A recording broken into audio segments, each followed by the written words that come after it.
As we continue to grapple with that big question, how to effectively and safely reopen schools in the fall. Children's Hospital Colorado says they've got a comprehensive plan on how schools can start in-person learning again.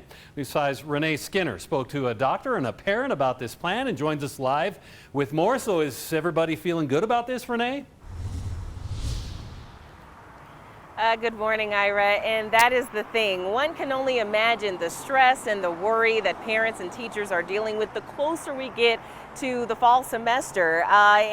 One parent I spoke with says as long as the school that her daughter goes to has a plan that sticks with CDC guidelines, she'd feel comfortable letting her child go back. But Children's Hospital Colorado put together this extensive plan, and it involves 3 tiers. The first tier involves frequent hand washing, practicing social distancing, wearing face coverings, and making sure all students are up to date on their current vaccines. Tier 2 would involve screening students and teachers for COVID-19 symptoms and quickly isolating students and staff who exhibit signs of illness.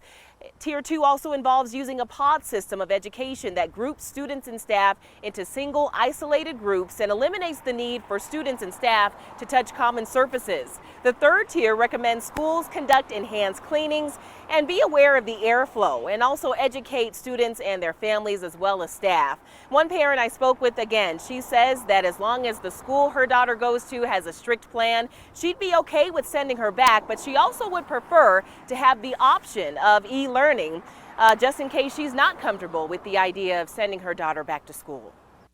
As long as that truly and holistically and 100% follows CDC guidelines, that's how I would feel safe. I think that there are some low-cost interventions that we can do that can really help. And so thinking about how we use spaces differently, thinking about how we can be outside more, thinking about how we can have kids touching things less. So, when the schools are open, having doors open at the beginning.